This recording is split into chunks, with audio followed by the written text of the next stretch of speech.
You ask Tiger to solve. This deals with linear equations with one unknown.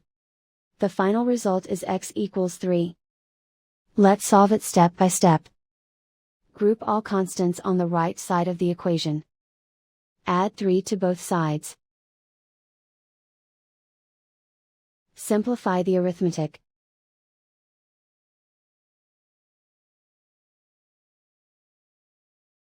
Isolate the x.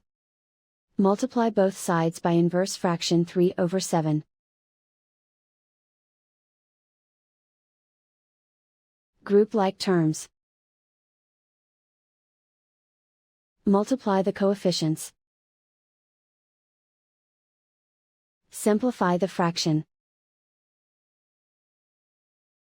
Multiply the fractions. Simplify the arithmetic. And so the final result is x equals 3.